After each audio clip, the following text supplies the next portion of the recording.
At the family dinner, Dad said, "I'm proud of all my children, except the loser sitting at this table." Everyone laughed. I stood up, placed a folded paper in front of him, and said, "For you, Dad, Happy Father's Day." Then I walked outside, got into the luxury car I'd given him, and drove it away. Moments later, his scream echoed through the house, because he finally opened the paper and saw what I had done. This is a story about a crushing truth, a lifetime of seeking validation, and the moment it all finally shattered. Because sometimes, the people who should love us unconditionally are the ones who hurt us the most deeply. And for me, that realization came in the most public, most brutal way imaginable, at my own family reunion. Growing up, our family looked picture perfect from the outside, but behind closed doors, it was a different story. My father, Richard Matthews, built his real estate empire from nothing.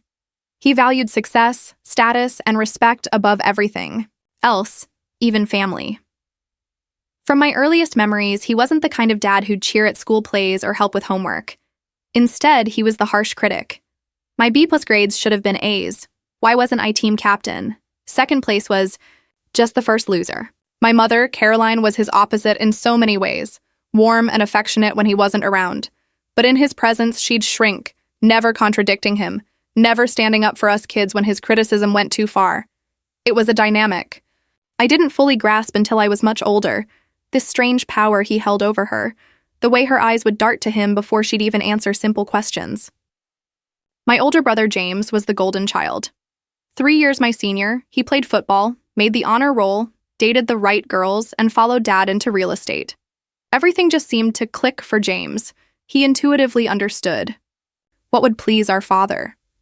My younger sister, Sophia, 2 years behind me, was the family peacemaker. She wasn't the overachiever James was, but she had this natural charm, an almost supernatural ability to read the room. She'd slip into my room after a particularly brutal criticism session to assure me it wasn't as bad as it seemed. But for me, nothing was ever enough. I graduated high school at the top of my class, earned a full scholarship to Cornell, even though Dad wanted me at his alma mater, seeing my choice as a rejection of his legacy.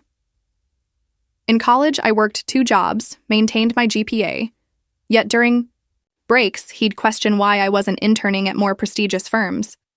After graduation, I refused his half-hearted offer to work at his company. I knew I'd only be seen as a pity hire. So I moved to New York City with 2 suitcases and a burning determination, sleeping on a friend's couch, applying to every financial firm I could find. When I finally landed an entry-level position at Goldman Sachs, his response was, "Let's see if she lasts a month." Well, I lasted. Not just a month, but 8 years. I worked my way up, fueled not just by passion, but by a desperate, gnawing need to prove him wrong. Just last month, I'd received a major promotion to senior investment strategist, the youngest person in the firm's history to hold the position. The salary bump was substantial, enough for my dream Manhattan apartment with savings left over. And with those savings, I made what I thought would be a grand gesture, a brand new Mercedes S-Class for Father's Day. I fantasized this gift would finally make him see me as successful, worthy of his approval. The car cost nearly a year of my salary, but I convinced myself it would be worth it to finally hear him say he was proud. Looking back now, it's painful to see how pathetic that need for validation was, how it had shaped every major decision in my life. My achievements weren't truly for me. They were weapons in an unwinnable war for his affection. When I bought that car, I wasn't just buying a luxury vehicle. I was trying to buy what every child deserves freely, a parent's unconditional love. The annual Matthews family reunion always fell on the last weekend of June, conveniently close to Father's Day, making it a double celebration of Richard Matthews' patriarchal status. This year, I decided I would finally stand out with that ridiculously expensive car.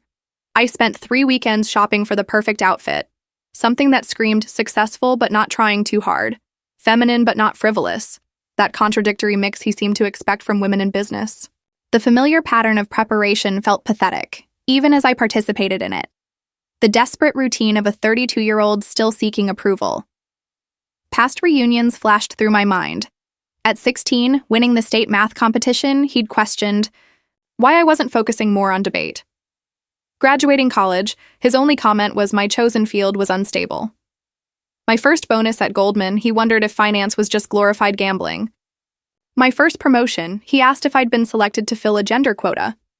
Nothing was ever an achievement on its own merits, always tainted by his skepticism. But this year carried an additional complication, one that had rocked the foundations of my identity just 3 months earlier. A popular genetic testing service, one I'd used out of simple curiosity, had revealed something unexpected. My genetic markers didn't align with being Richard Matthews's biological daughter. After the initial shock, I'd quietly pursued a more definitive test, obtaining DNA from his hairbrush during a brief visit home. The results were conclusive and sat now in a sealed envelope in my purse. A nuclear option I hadn't decided whether to deploy. The discovery explained so much. The lifelong feeling of being an outsider, the subtle physical differences no one acknowledged, the inexplicable coldness from a man who showed at least basic affection to his other children. I suspected he knew, had always known, and that knowledge had colored every interaction we'd ever had. The day before the reunion, I drove the new Mercedes to my parents' suburban Boston home. I'd planned the presentation carefully, arriving mid-afternoon when Mom would be at her garden club, ensuring a private moment for this peace offering. My father answered the door in his usual crisp business casual, looking mildly annoyed. "Eliza, you're early. The reunion isn't until tomorrow," he said, checking his watch. "I know, Dad. I actually brought your Father's Day gift early and wanted to give it to you privately," I explained, my heart pounding. I handed him a small box containing the car key. He opened it with the polite, detached manner he reserved for obligatory gifts. His expression shifted to surprise as he recognized the Mercedes emblem. "Is this some kind of joke?" he asked. I guided him to the front window where the car sat gleaming in the driveway. His face registered genuine shock, followed by something almost like pleasure, but it faded quickly to his usual analytical expression. "This is excessive, Eliza. What are you trying to prove?" he asked, though he was already moving toward the front door, key in hand. "Nothing," I lied. "I got a big promotion, and I wanted to do something special for you." He circled the car, twice examining it like a property investment, noting features, asking pointed questions about financing and insurance that felt more like an interrogation than gratitude. After a brief test drive where he commented on the steering being a bit loose despite the car's renowned handling, he parked it in the garage rather than leaving it where guests might see it. His thanks were perfunctory, followed immediately by a comment that I must be doing well to waste money like this, effectively cutting the legs out from under my grand gesture. That evening, I called my best friend Taylor from my hotel room, fighting back tears.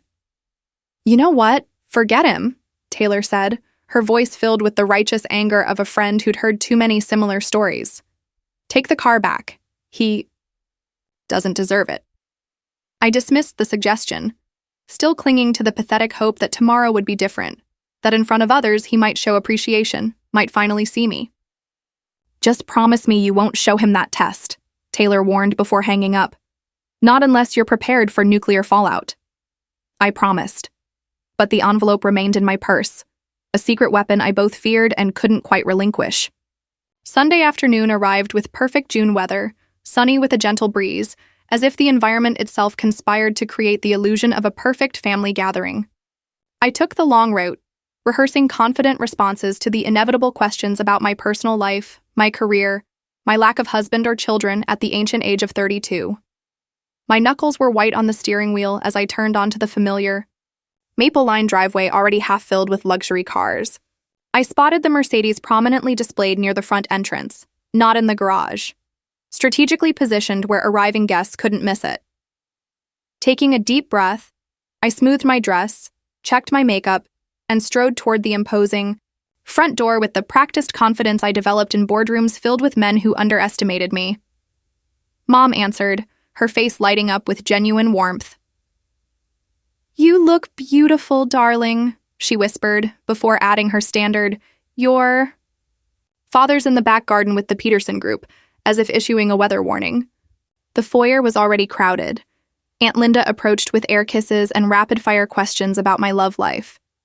Uncle George offered a hearty handshake and a booming, "There's our Wall Street wizard," which I knew would irritate my father if within earshot. Everyone performed their assigned roles in the Matthews family theater.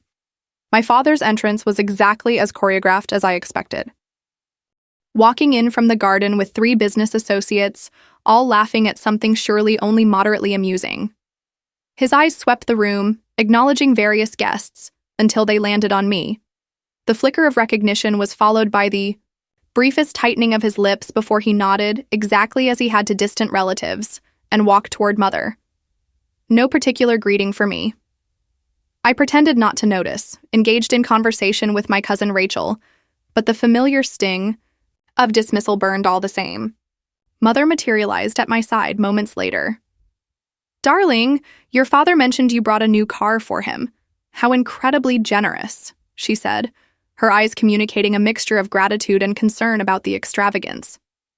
"Please come say hello to the Stevensons. They just got back from a financial conference in Singapore and would love your insights." This was Mother's way, always running interference, creating social buffers, manufacturing reasons for interactions that should come naturally between family members. Then James arrived, fashionably late, making an entrance with his perfect wife Rebecca and their 2 perfect children, receiving the warm paternal embrace I'd spent decades trying to earn. "Dad, the new car is insane. When did you decide to upgrade?" he asked. I watched in disbelief as my father clapped him on the shoulder and responded, "Sometimes you need to treat yourself, son. Success has its privileges." No mention of the gift or my contribution. Sophia intercepted me before I could process this blatant erasure, pulling me into a genuine hug that lingered just long enough to communicate her understanding. "I heard about your promotion. That's amazing, Liz. Seriously groundbreaking," she whispered, using my childhood nickname that no one else used anymore. Her sincerity was a balm, but the contrast with our father's indifference only highlighted the disparity. As appetizers circulated, I noticed my father leading a group of his business associates toward the front drive, gesturing animatedly. Through the large bay windows, I could see him showing off the Mercedes, opening doors, pointing out features, his face alive with a pride I'd never seen directed at me. "He's been doing that all morning," Sophia murmured, appearing at my elbow with a glass of wine that I gratefully accepted. 3 separate tours for different groups of his cronies. "Mom told me you bought it for him. That was incredibly generous." "Liz?" I sipped the wine, watching as my father settled into the driver's seat, inviting one of his associates to experience the passenger-side luxury. "Generosity wasn't my motivation," I admitted quietly. "Just once, I wanted him to see me as successful, as worthy of notice. Pathetic, right?" Sophia squeezed my arm. "Not pathetic, human. But Liz, you need to understand." She hesitated, choosing her words carefully. "Dad will never give you what you're looking for. It's not because you don't deserve it, but because he isn't capable of it. Something in him is broken when it comes to you, specifically." Her words hit with surprising force. Not because they were new information, but because hearing someone else acknowledge the dynamic I'd experienced my entire life made it suddenly, painfully real in a way my private thoughts never had. The weight of the paternity test in my purse seemed to double. The sealed envelope, a ticking bomb I both wanted to detonate and desperately hoped to contain. The hour before dinner unfolded with the predictable rhythm. I positioned myself strategically, on a window seat nursing a second glass of wine, observing the familiar family dynamics with newfound clarity. The knowledge of my genetic otherness created an almost anthropological detachment. James naturally commanded the center of attention, regaling the assembled family with tales of his latest real estate acquisition. The initial investment looked risky to my partners, but I saw the potential everyone else missed, he explained. Our father nodded approvingly. "That's the Matthews instinct," Father interjected proudly. "Seeing opportunity where others see failure. It's in the blood." The irony wasn't lost on me. The phantom weight of the envelope in my purse grew heavier with each blood-related claim. The conversation shifted to me. "Eliza, Richard tells me you've moved up at your firm," my Uncle Robert remarked, genuine interest in his voice. "Senior. Investment strategist, isn't it? Impressive for someone your age." Before I could respond, Father cleared his throat. It's a good stepping stone position. The financial sector is volatile, though, always has been, not like having something tangible like property. He turned toward James. Real assets withstand market fluctuations. They persist through generations. The familiar dismissal stung, despite my anticipation of it. The calculated pivot back to James and real estate. The implied inferiority of my chosen career path. Actually, I began summoning the professional voice I used in difficult client meetings. My division generated 38% returns last quarter, outperforming the market by 22 points during significant volatility. Our risk assessment model, which I developed, has been adopted company-wide. A moment of impressed silence followed before Father responded with a dismissive wave.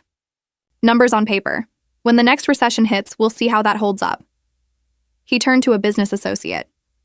Henry, speaking of property values, what do you think of the zoning changes in the Cambridge corridor? I excused myself to refresh my drink, encountering Sophia in the hallway. Don't let him get to you, she whispered, squeezing my arm. I heard about your model from Michael's cousin who works in finance. It's apparently revolutionary. Her validation warmed me even as I realized how pathetic it was to still crave such approval. As I approached the bar setup in the dining room, I overheard Father's voice drifting from his adjoining study. The door slightly ajar. The car? Yes, quite an upgrade from the old model. When you work hard and build something from nothing like I have, you earn these luxuries. The male voice, responding, belonged to Walter Peterson, Father's longtime business rival and sometimes ally.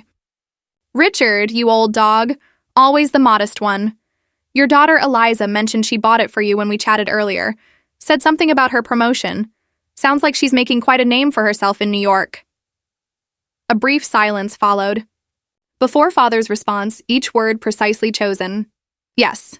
Well, the girl has always been desperate for attention. Truth is, her success comes from the opportunities I provided. Private schools, college connections, the fundamental understanding of business I instilled in all my children. The car is just her way of showing she's finally applying what I taught her. The casual erasure of my accomplishments. The rewriting of my hard-fought independence as somehow stemming from his influence when he'd offered nothing but criticism, sent a shock of anger through me so intense I nearly dropped my glass. He continued, describing how he'd always pushed Eliza harder because she needed that extra discipline, painting himself as the architect of achievements he'd actively dismissed. I retreated before being discovered, anger turning into a cold, clarifying fury. In the main hallway, James intercepted me, his expression uncharacteristically serious. Eliza, a word? He guided me toward a quiet corner. Dad mentioned you've been asking Mother strange questions about her college years. What exactly are you digging for? His directness caught me off guard. After the DNA test, I had casually inquired about Mother's life before marriage, fishing for clues, but I thought my questions subtle. Just getting to know her better, I replied carefully. Women in her generation didn't get many opportunities to build their own identities before marriage and children. James studied me with our father's analytical gaze, the family resemblance striking in ways that now felt like further evidence of my exclusion. Look, whatever you're doing, whatever point you're trying to make with extravagant gifts and probing questions, just stop. The family has a certain order, a harmony. Don't disrupt that with whatever crisis you're manufacturing.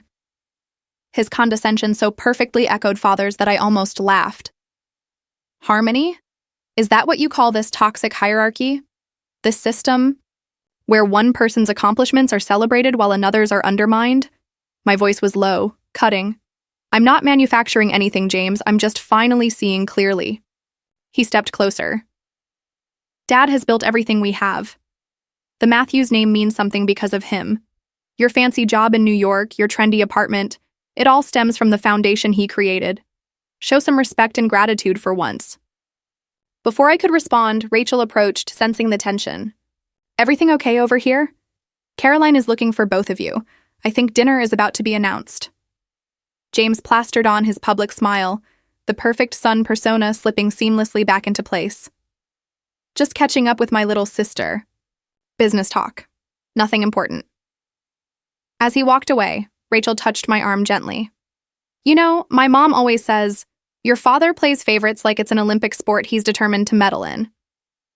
For what it's worth, I think what you've accomplished on your own is pretty incredible. Her quiet support nearly broke my carefully maintained composure. I'd spent so many years convincing myself that the problem was my perception, not reality. Having someone else acknowledge the dynamic felt paradoxically both validating and devastating. The dinner bell chimed. I lingered behind, fingers brushing the outline of the envelope in my purse, weighing options, consequences, scenarios. Part of me wanted to leave immediately, to withdraw from this charade, to protect myself. But a stronger, perhaps more masochistic part refused to retreat. Determined to see this through, to finally confront the lifetime of rejection with the physical evidence of its root cause. I checked the envelope one final time, confirming the test results remained safely sealed inside, then straightened my shoulders and moved toward the dining room, steeling myself for the performance ahead. The Matthews formal dining room always struck me as a perfect metaphor for our family. The imposing mahogany table seating 20, yet feeling cold and impersonal, ancestral portraits watching judgmentally, elaborate place settings prioritizing appearance over comfort. Mother had outdone herself, crystal glasses catching light, precise flower centerpieces, calligraphy name cards assigning each guest their predetermined position. I found my card predictably far down the table, safely distanced from any meaningful conversation. James and his family occupied the prime positions near father. Mother sat at the opposite end, her position a perfect illustration of her role, technically equal but separated by the expanse, connected yet distant. The first course arrived with military precision. Father rose, wineglass in hand, commanding immediate silence. "Welcome, family and friends, to our annual reunion," he began with practiced charm. "Each year, I'm reminded how fortunate I am to have built not just a successful business, but a legacy embodied by my family." His gaze swept proudly over James, then Sophia, before sliding past me as if I occupied the same visual plane as the wallpaper. He then highlighted James's business expansion, Sophia's community board appointment, ending with a pointed comment. That family success comes from embracing proven pathways rather than unnecessarily challenging traditions. His eyes finally landed briefly on me with unmistakable meaning.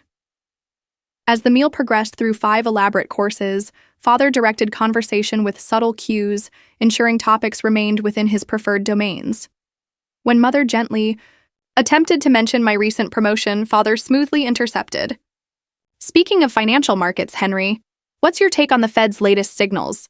Effectively erasing her effort without acknowledging it. By the fish course, the familiar pattern had fully emerged, Father periodically lobbing pointed questions in my direction, each designed to undermine rather than engage. "Eliza, your firm handles primarily domestic investments, correct? Limiting, isn't it, given the global expansion opportunities?" Or, "I understand your promotion came after the Davidson account. Fortunate timing that James was able to introduce you to William Davidson at last year's charity gala." Each comment carefully constructed to reframe any success as either limited in scope or dependent on family connections I had actively avoided using. I maintained the pleasant, professional demeanor I'd perfected in hostile boardrooms, refusing to show the emotional reaction he seemed determined to provoke. "Actually, Father, our international division integrated my risk assessment model last quarter, and the Davidson account came through a blind pitch competition. No introductions involved." My corrections were delivered with practiced lightness, though I noticed Sophia's sympathetic grimace at each exchange. The familiar family dance, painful in its predictability. The main course arrived, providing brief respite. Father opened another bottle of expensive wine, his consumption steadily increasing, a concerning pattern Mother tracked with nervous glances. James leaned over to mutter something in Father's ear. As coffee and dessert were served, Father's attention swung back in my direction, alcohol having eroded his minimal filters. "Eliza, Richard tells me you're still single," commented Mrs. Peterson with well-meaning interest. Such a beautiful, accomplished young woman. The men in New York must be intimidated. Before I could formulate a polite response, Father interjected. "Eliza has always been focused on proving something rather than building something," he said, swirling his bourbon. "Some people chase accomplishments to fill other voids. Family requires compromise. something the Matthews women have traditionally understood better than she has. The casual cruelty landed with practiced precision, implying my professional success was compensation for personal failure rather than an achievement in its own right. Mother's sharp intake of breath was audible. "Richard," she began, with uncharacteristic firmness, but he continued as if she hadn't spoken. Perhaps if Eliza had shown more interest in suitable matches I introduced over the years, rather than dismissing them as boring or conventional, she wouldn't be facing her 30s alone. Each word was carefully selected for maximum impact. The public dissection of my personal choices presented as paternal concern rather than the hostile critique it truly was. The familiar pressure built behind my eyes. The childhood urge to flee from the table, fighting against adult determination to maintain dignity. I took a measured sip of water, noting with detached interest that my hand remained steady despite the emotional turbulence beneath. "I appreciate your concern for my personal fulfillment, Father," I responded evenly, drawing on every negotiation technique I'd ever learned. "But as you've often emphasized, Matthews focus on results, and my results speak for themselves." A tense silence fell over the table. Relatives studiously examined their dessert plates. Father's business associates shifted uncomfortably, suddenly, very interested in the ceiling's architectural details. The pressure in my chest expanded with each heartbeat. The culmination of a lifetime of these moments, public humiliations disguised as family concern, careful erasures of my personhood and achievements. The envelope in my purse seemed to pulse, with potential energy, a nuclear option I had promised myself and Taylor I wouldn't deploy. As waitstaff cleared dessert plates, I realized with perfect clarity that the current path was unsustainable, that continuing to seek approval from a man genetically programmed to withhold it was a form of self-destruction I could no longer afford. As coffee cups were refilled and brandy offered, Father pushed his chair back slightly, a signal universally understood as preparation for one of his impromptu speeches. Conversations halted mid-sentence. All attention reflexively turned toward the patriarch. Father stood, brandy snifter in hand, his expression taking on the benevolent authority he reserved for these moments of public performance. "Before we disperse to the garden for our annual family photograph," he began, his voice carrying that particular timbre of someone accustomed to commanding rooms, "I'd like to take a moment to express my pride in what the Matthews family continues to build together." He gestured expansively, including the business associates as honorary members of this supposed dynasty. "A family is much like a business enterprise, requiring vision, leadership, and participants who understand their roles in creating collective success." His gaze swept the table in that practiced way of appearing to make eye contact with everyone while actually connecting with no one. As I look around this table, I'm reminded of how fortunate I am to have children who contribute to the family legacy in meaningful ways. He turned toward James, raising his glass slightly. "James, your business acumen continues to impress not just me, but the entire Boston development community. The Riverside Project represents exactly the kind of bold, forward-thinking approach that distinguishes Matthews projects from lesser ventures. You've not only embraced the lessons I've taught you, but you've elevated them."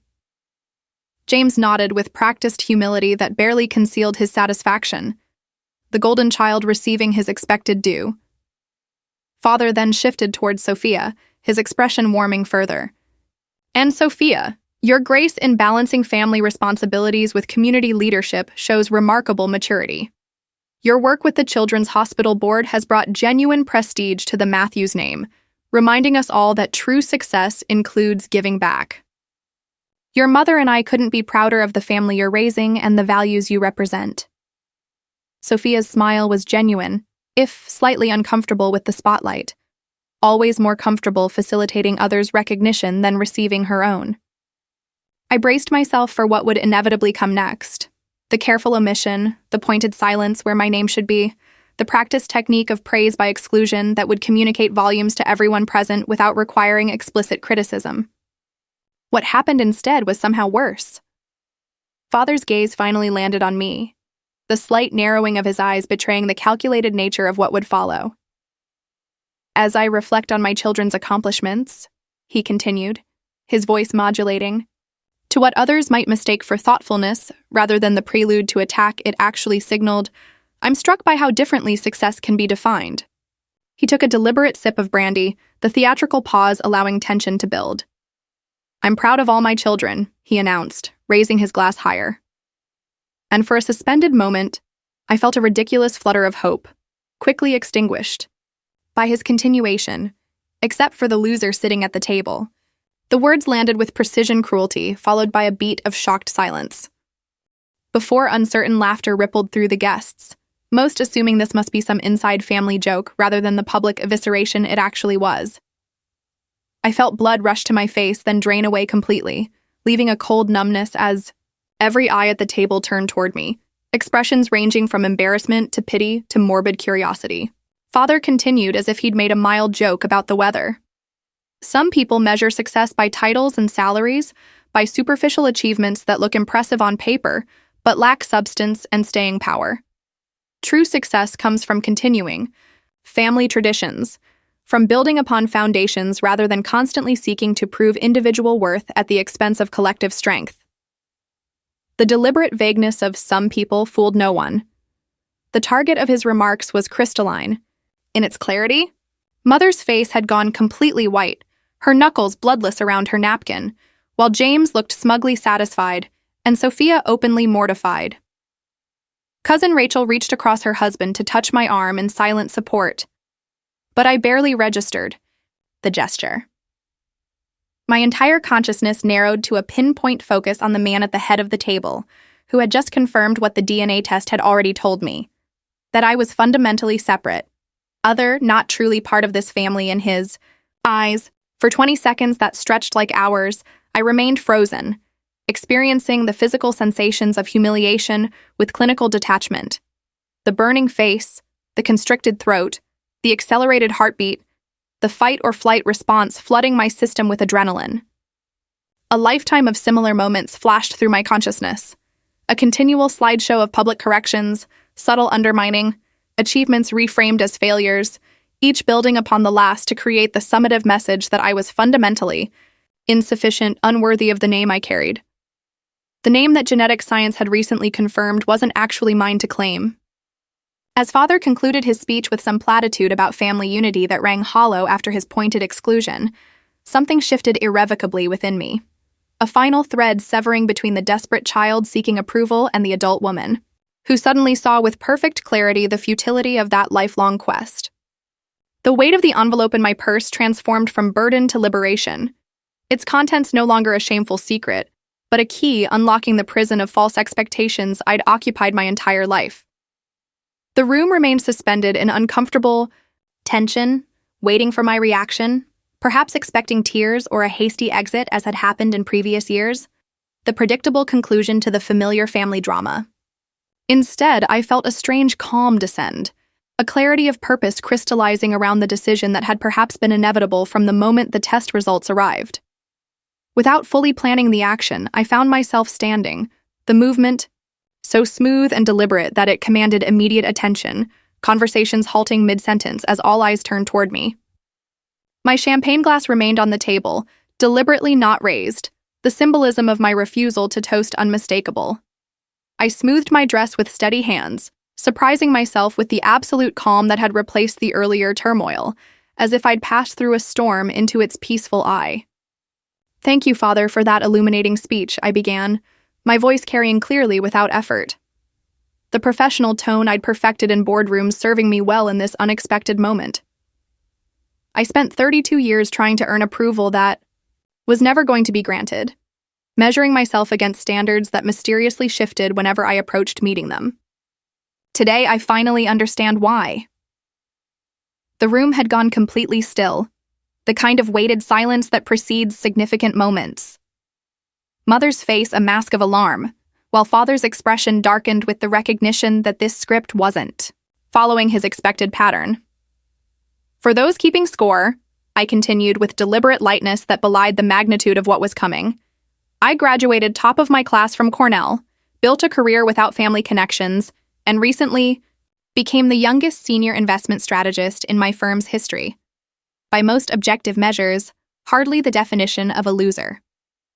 I allowed my gaze to sweep the table, establishing brief eye contact with several relatives who nodded slightly in acknowledgement before returning my attention to Father. But success in Richard Matthews's world has never been about objective achievement, has it? It's about conformity to his specific vision, about reflecting glory back upon him rather than creating one's own light. I reached for my purse with deliberate calm, aware that every movement was being closely observed. The unusual spectacle of the compliant middle child finally breaking rank too compelling to ignore. "I bought you a car worth more than most people make in a year," I said directly to Father, whose face had settled into the cold mask he wore when business negotiations weren't proceeding to his advantage. "Not because you needed it or even particularly deserved it, but because I still harbored the childish hope that a grand enough gesture might finally bridge whatever mysterious gap has existed between us my entire life." From my purse, I withdrew, the envelope containing the paternity test results. The paper now seeming almost mundane considering the weight of information it contained. "For 3 decades, I've blamed myself for your inability to show me the same affection you show James and Sophia. I've twisted myself into countless shapes, trying to become whatever would finally earn your approval, never understanding that the problem wasn't in my actions but in my DNA." A collective intake of breath circled the table as the implication of my words registered. Mother's face draining of remaining color while James straightened with sudden alertness. I placed the envelope precisely in the center of the table, my movements measured and deliberate. "For you, Dad. Happy Father's Day," I said with quiet finality, infusing the paternal title with all the irony the moment deserved. Without waiting for a response, I turned and walked from the dining room, back straight, pace unhurried, preserving the dignity that had been systematically stripped from me throughout the evening. The shocked silence held until I reached the foyer, followed by the immediate eruption of multiple conversations, questions overlapping into unintelligible noise. I continued outside without hesitation. The evening air cooled against my flushed skin. The path to the driveway illuminated by decorative lanterns. The Mercedes sat where Father had positioned it for maximum visibility, gleaming black paintwork, reflecting the house lights, a symbol of everything I'd been trying to purchase with money that should have been invested in my own peace instead. The decision wasn't conscious so much as inevitable. My hand found the spare key fob I'd kept in my purse. The remote unlock responded with a gentle chirp that seemed inappropriately cheerful for the moment.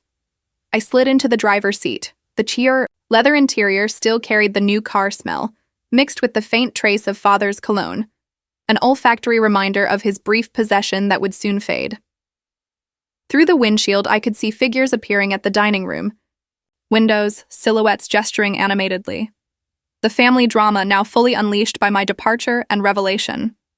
The engine purred to life with expensive precision, the dashboard illuminating with welcome lights as if nothing momentous had occurred, as if this were simply another drive, rather than a definitive break with 32 years of emotional servitude. As I reversed down the driveway, I caught a glimpse of the front door flying open. Father's figure framed in the light, one hand clutching what appeared to be the opened envelope.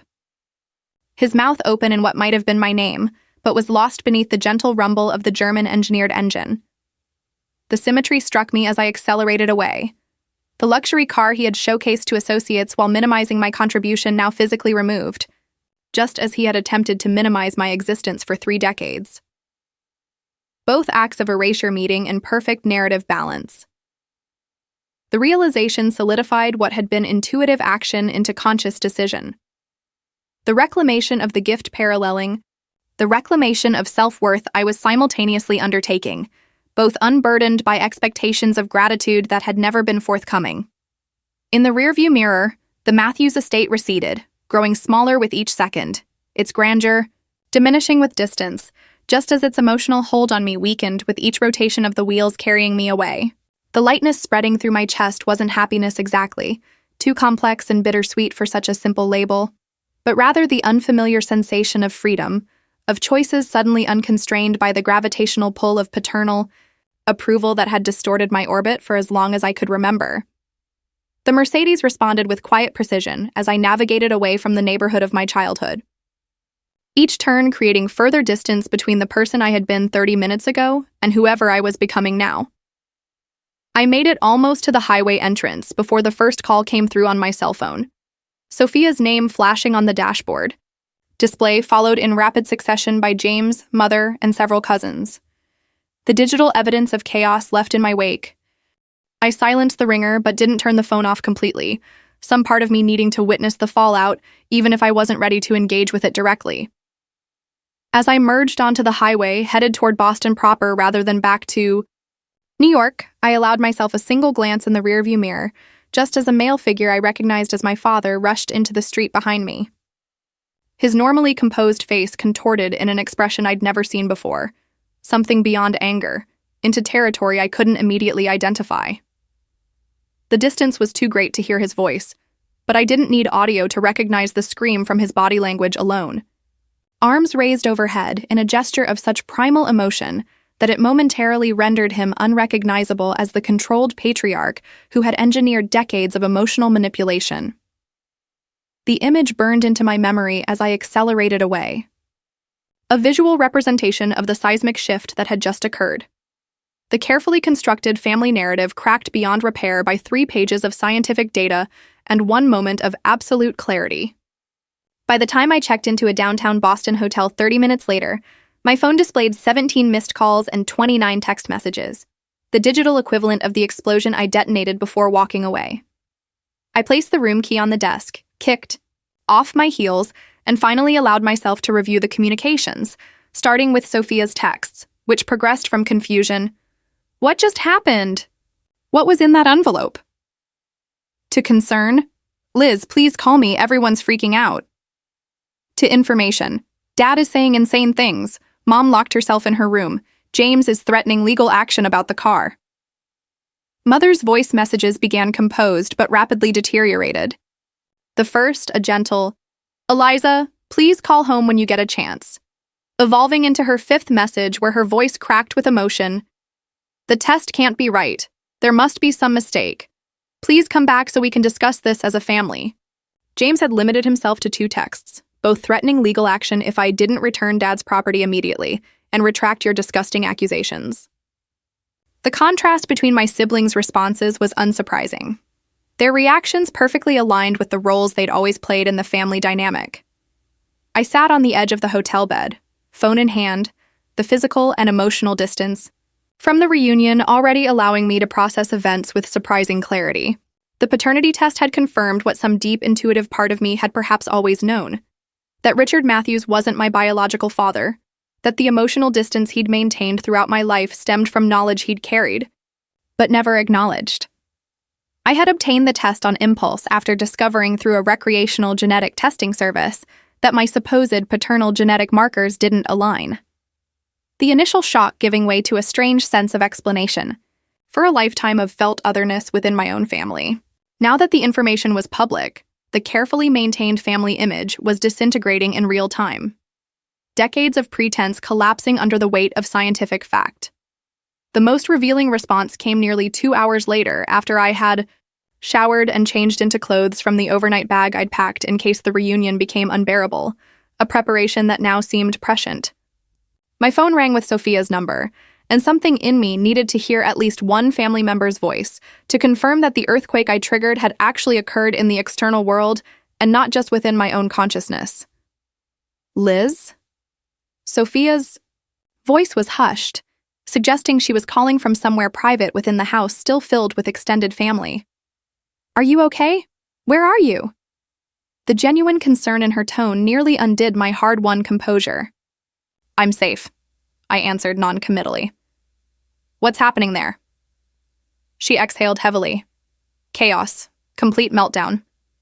After you left, Dad opened the envelope at the table in front of everyone, read it for like 30 seconds, then started shouting for, Mom. She took one look at it and went completely white. They disappeared into his study for maybe 10 minutes while everyone just sat there in shocked silence. And then Dad came storming out looking for you. Saw the car was gone and just lost it completely. I've never seen him like that, Liz. Never. The clinical description of events helped me maintain emotional distance, treating the situation almost like a business case study rather than my actual life imploding. And Mother? I asked, dreading but needing to know. She's locked herself in their bedroom. Won't talk to anyone, not even James. The guests all left pretty quickly after that, as you can imagine. Dad's been making phone calls in his study for the last hour, and James is talking about some kind of injunction about the car, which honestly seems like the least important issue right now. She paused, lowering her voice further. Liz, is it true? The test results. Are they real? The question carried no judgment, only genuine desire to understand, so characteristic of Sophia's mediating nature. Yes, I confirmed simply. I had it done after a genetic service flagged inconsistencies. Richard Matthews is not my biological father. Saying the words aloud to a family member made them suddenly, viscerally real in a way that privately knowing hadn't. Do you know who is? She asked softly. The test doesn't identify that. Only confirms the negative match with the sample I provided from father's hairbrush, I explained. The technical details easier to discuss than the emotional implications. But given the timing and mother's reaction, I'm guessing it was someone from before she married father. Sophia was quiet for a moment before asking the question that revealed she understood the situation with her usual emotional intelligence. How long do you think he's known? The question cut to the heart of everything. The central betrayal not being the biological truth, but the decades of emotional punishment for a circumstance beyond my control. His entire life with me, I answered with a certainty that surprised even myself. It explains everything, Sophia. Every criticism, every comparison, every impossible standard. He wasn't trying to make me better. He was punishing me for existing. The truth of this assessment settled between us, neither needing to articulate the countless examples that supported it. I need to go, Sophia said suddenly. James is coming upstairs, and I don't want him to know we're talking. Just please text me that you're safe wherever you are. And Liz, whatever happens next, I love you exactly the same. This changes nothing between us. Her words lodged in my chest, the unexpected affirmation cracking the protective numbness I'd maintained since leaving the house. After hanging up, I moved to the hotel window overlooking Boston Harbor, the city lights reflecting on dark water, the view simultaneously familiar and strange, much like my own reflection in the glass. Somewhere in that city was the man who had shaped my childhood through calculated absence of affection, and potentially also the unknown man whose genetic material I carried. The symmetry of these two fathers, one present but emotionally absent, one completely unknown but biologically connected, created a strange sense of balance, as if the universe had finally provided explanation for the perpetual sense of misalignment I'd carried throughout my life. As midnight approached, a final text arrived from an unexpected source. Mother's private number, rarely used for direct communication. I never meant for you to find out this way. It wasn't an affair. There was someone before your father in college. When I discovered I was pregnant, your father offered to marry me anyway to give you his name. Please believe he tried to love you as his own. Some men simply cannot separate their feelings from biology. I failed you both by pretending the truth. Didn't matter. Can we meet tomorrow? Just us? There's so much you deserve to know. The message confirmed what I had already intuited, but added layers of complexity I hadn't considered, casting my father simultaneously as both villain and victim of his own limitations. My mother as both deceiver and trapped young woman making impossible choices in an era less forgiving than our own. I placed the phone on the nightstand without responding, emotional exhaustion finally overtaking the adrenaline that had carried me through the evening. Tomorrow would require decisions about how much truth I wanted, how much connection I could salvage or was worth salvaging, and what shape my life would take now that the central organizing principle of earning paternal approval had been definitively removed. For tonight, I allowed myself the luxury of emotional shutdown, of dreamless sleep, untroubled by the lifetime of questioning that had preceded this day of answers. The week following what my mind had categorized as the revelation unfolded, with the strange dual quality of moving both excruciatingly slowly and dizzyingly fast, each day bringing new information that simultaneously clarified and complicated my understanding of my place in the world. The morning after my dramatic exit, I met Mother at a small cafe far from family haunts, her appearance shocking me with its vulnerability. The carefully maintained Matthews matriarch facade completely absent, replaced by a woman who looked both older and more authentically human than I'd ever seen her. His name was Thomas Keller, she began without preamble once our coffee arrived, her fingers trembling slightly around the porcelain cup. We met junior year at Wellesley. He was at MIT studying engineering. Brilliant, kind, completely wrong for a girl from my background, according to my parents. When they discovered our relationship, they forbade it immediately. 2 months later, I met your father at a charity function.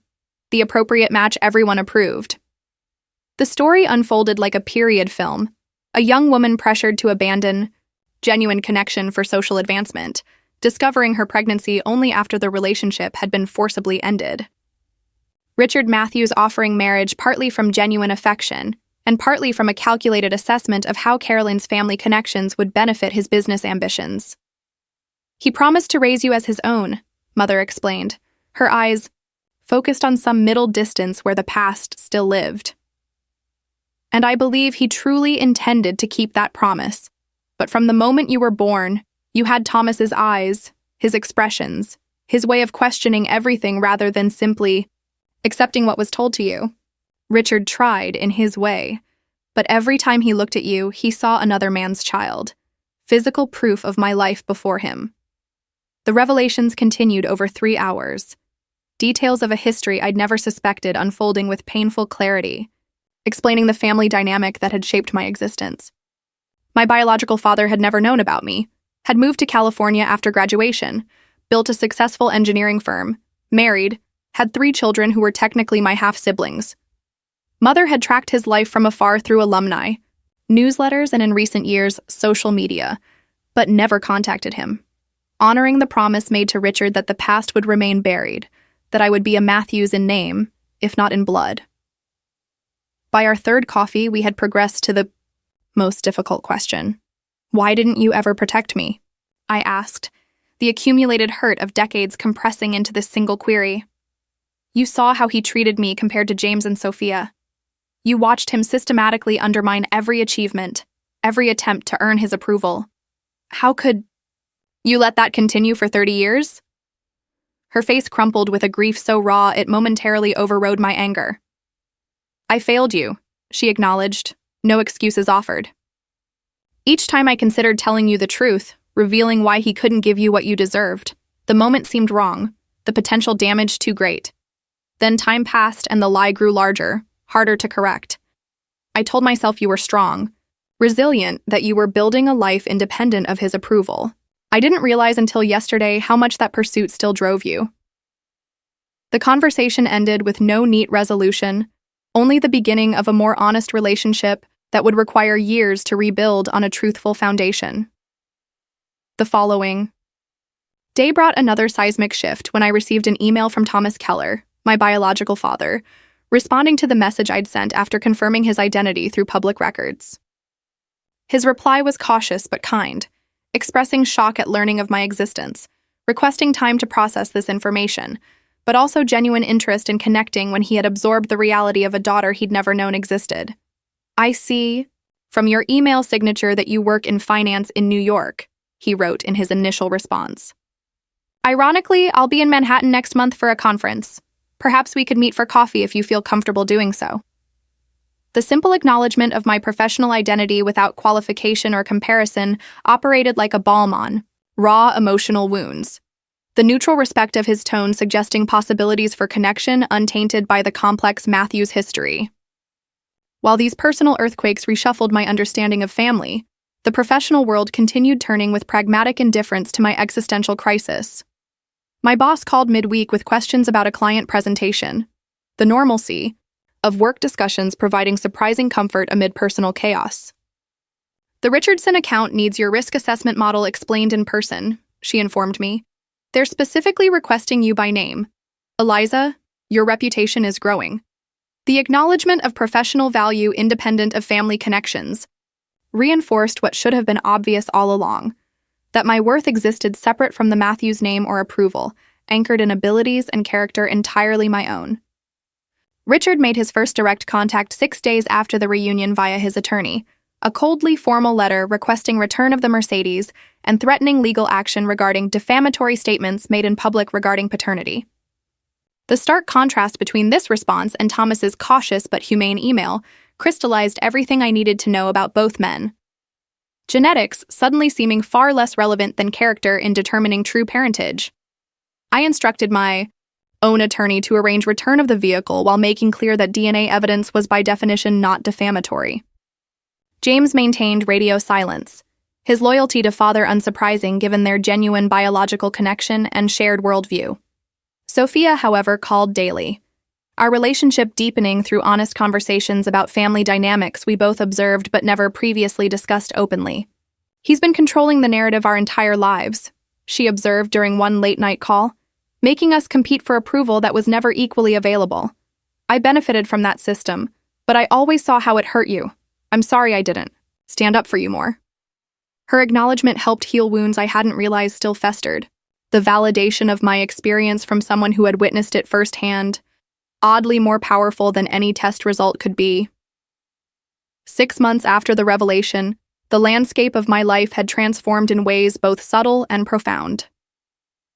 Weekly, therapy sessions helped untangle the complex web of conditional love and performance anxiety that had driven my achievements, allowing me to recognize genuine accomplishments separate from desperate approval-seeking. My relationship with Mother evolved into something more authentic, her careful performance of perfection abandoned in favor of honest, sometimes painful conversations about choices, consequences, and the complex love that had always existed beneath.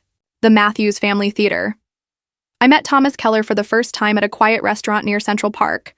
The strange experience of seeing my own expressions and mannerisms mirrored in a man I'd never met, both unsettling and oddly comforting. You have my mother's analytical mind, he observed over dessert, hours into a conversation that flowed with surprising ease. But that spark when you talk about market patterns? That's apparently from my side. Our relationship developed cautiously, both respectful of its unusual beginning. Neither expecting immediate father-daughter closeness, but building connection through shared intellectual interests and discovery of genetic commonalities that explained lifelong traits I'd never seen reflected in the Matthews family. The final piece of this transformed life mosaic fell into place at Thanksgiving, when I accepted Sophia's invitation to dinner at her home rather than the traditional gathering at our parents' estate. Richard had declined to attend when informed of my presence, his continued rejection now producing more pity than pain, his limitations increasingly apparent as my own healing progressed. He can't change, Sophia explained as we prepared dessert. Together, her children playing in the next room with her husband. Not won't, genuinely can't. His entire identity is built around certainties that your existence challenges. The observation carried no judgment, simply recognition of the immovable reality we'd both accepted. After dinner, Mother called, her voice stronger than I remembered from childhood, the performative perfection replaced by authentic engagement. I'm proud of you, Eliza, she said simply. Not for your job or your address or anything you've achieved, though those things are remarkable. I'm proud of who you are, your resilience, your capacity to build truth from deception. I should have said that every day of your life. The words I'd sought from Richard for 3 decades, freely given by the parent who had always loved me despite her flaws, landed with healing force precisely because they came without conditions or qualifications. As I ended the call, I realized the most profound truth of this 6-month journey. That family transcended genetics and legal definitions, comprising instead those who saw you clearly and loved you anyway, who honored your authentic self rather than demanding performance of assigned roles. The luxury car I'd purchased as a desperate offering to a father figure who could never truly accept me had been reclaimed and subsequently sold. The funds invested in my future rather than squandered on illusory approval. More importantly, I had reclaimed the emotional energy previously exhausted on an unwinnable quest for validation, redirecting it toward relationships that nourished rather than depleted, toward work undertaken for passion rather than proof of worth, toward building a life measured by internal fulfillment rather than external recognition. The journey from that fateful family dinner to this new equilibrium hadn't been linear or simple, each day bringing fresh challenges and occasional setbacks. But the trajectory remained consistently toward healing rather than further damage. Perhaps the most meaningful measure of growth came not from grand revelations, but from quiet Tuesday mornings when I awoke without immediately assessing my worthiness, when accomplishments were celebrated for their intrinsic value rather than their potential to finally earn paternal approval. When life was lived from an authentic foundation rather than performative desperation. As this Thanksgiving evening ended, I realized that while the mystery of my paternity had been solved, the more significant discovery was that its importance had diminished with each step towards self-acceptance. The question of whose blood I carried mattered far less than whose values I chose to embody, whose love I accepted as genuine, whose truth I claimed as my own.